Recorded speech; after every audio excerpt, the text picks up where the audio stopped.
Welcome back to the news at 10. The Bank of Industry is targeting the creation of 1 million jobs by the end of 2016 financial year and 10 million jobs over the next 3 years as it declares a 1.1 billion naira dividend for the 2015 financial year ending. The Chief Executive Officer of the bank, Wahid Olagunju, who made this projection at the bank's annual general meeting, says it is part of the bank's efforts aimed at reducing unemployment in Nigeria to a single digit in the future. Our correspondent, Omelogo Nadi, reports. This is the 56th annual general meeting of the Bank of Industry Limited, and the business of the day is simple: to receive the accounts of the company for the 2015 financial year ended, elect directors, declare a dividend, and appoint auditors. Sparing no time and wearing the cap of a minister, the permanent secretary of the Ministry of Industry, Trade and Investment kickstarts the meeting as he commends the bank for its monumental achievement in supporting the economy through growth of businesses while pointing them towards the tasks ahead.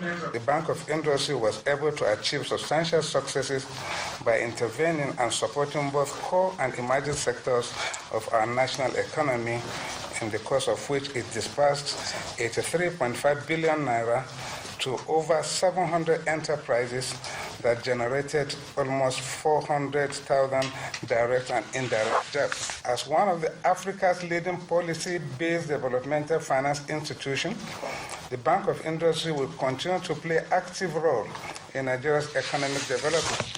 The company accounts are certified authentic and balanced by independent auditors, Deloitte, and a dividend of 1,194,366,000 is declared for shareholders.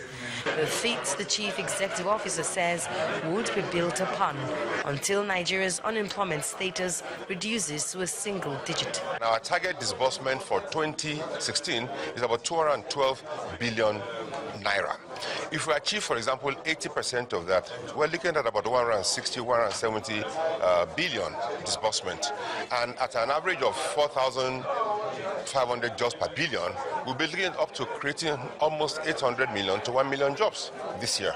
If we're able to do this on an incremental basis over the next 10 years, over the next 3 years, that means we'll be on course to creating about 10 million jobs.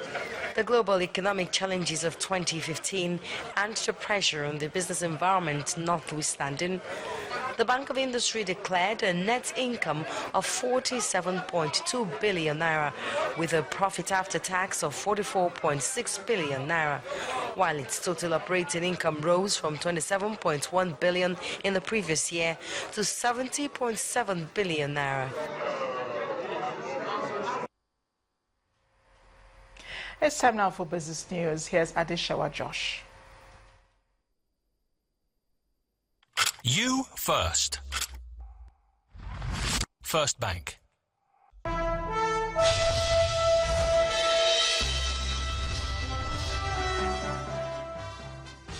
Thank you, Amarachi. Good evening, everyone. Welcome to Business News. Senate President Bukola Saraki has pledged the support of the National Assembly in making legislations that would help harness the potentials of Nigeria's capital market.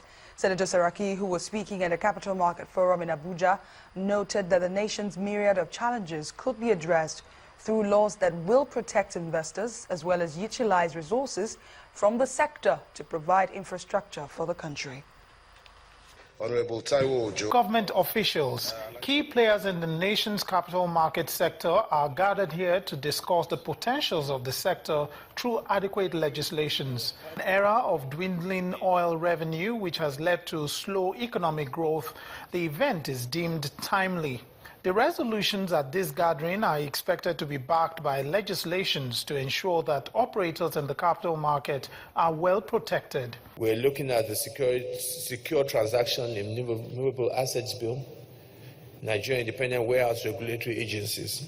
Listening, ladies and gentlemen, I am taking my time to be specific on this because I hope that when you leave here at the end of the 2 days, what I would like to see, and I'm sure the same with the Honorable Speaker, is a working document that we can move and work with a clear timetable, listing the draft bills that you think you want us to pass, I do not believe that you have a better opportunity having both the Speaker and myself here. As major stakeholders in the Nigerian project, the National Assembly strongly believes that a proactive engagement and collaboration between the legislature, the executive, and organized private sector will help to achieve the economic potentials of the Nigerian's capital market. While the nation still grapples with increasing issues of poor health facilities, housing deficits and bad roads, some experts are of the view that funds invested in the capital market can be used to bridge the infrastructural gap. 1 million Nigerian adults save at home. Save at home. In other words, they save, but they don't save using banks, they don't save using the capital markets.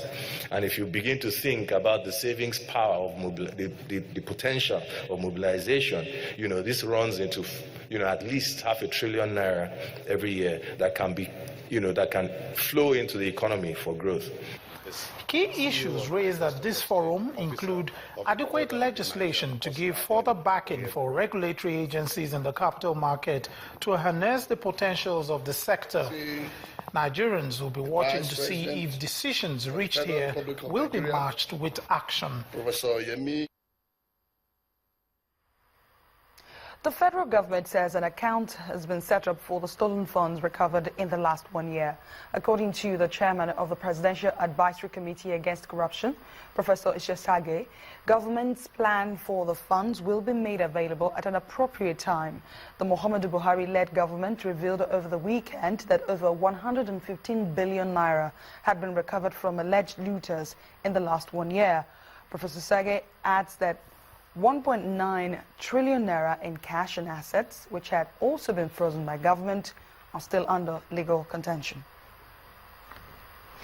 As investors await the Apex Bank to make good its promise of a clear announcement around a more flexible forex policy, the Nigerian stock market opened the second week of the month on a bearish note. Just as traders say they expect the current uncertainty rocking the equities market to continue this week. Here is Bolaji Akinwale with the day's closing figures.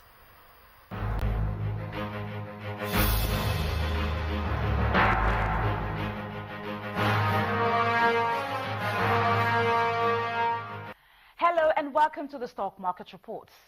The equities market started off the second week in June on a negative tone, with a 13 basis points drop in the all-share index, while the market cap fell to 9.47 trillion naira on the back of further profit taken by investors. Vitafoam was in the lead of 24 other losers, shedding 6.32% of its share price, while Diamond Bank and May & Baker followed 6.28% and 5% each. On the other hand, Union Dicon topped a list of 16 gainers with a 10.2% increase and was followed by AXA Mansard and Ashaka Cement. The most actively traded stocks were Diamond Bank, FCMB, and Axis Bank. At the close of the session, a total of 142.3 million shares, valued at 1.42 billion naira, were traded in 3,659 deals.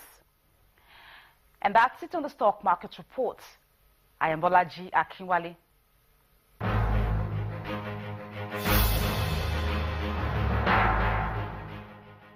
Thank you, Balaji. Our global equities ended Monday's session in mixed outing, still trailing last week's jobs report from the United States and comments from the Federal Reserve Chairman on economic outlook and monetary policy for the world's biggest economy. Well, here's how the market ended across the board.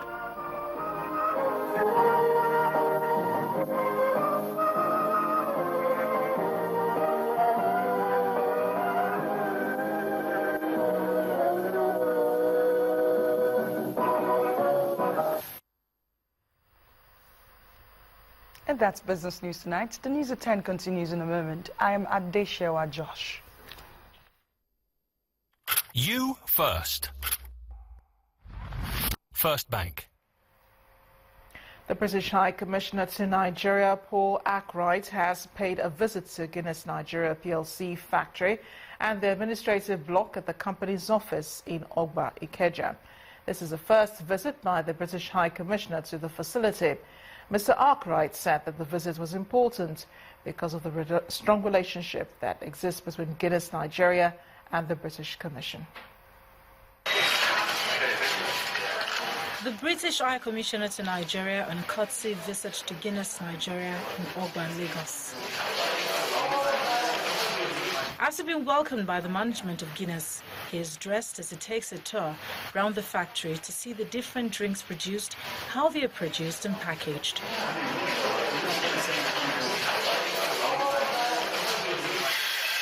With the relationship with UK and Guinness Nigeria spanning over 60 years, this visit appears to have left a good impression in the envoy's mind. Firstly, the cleanliness.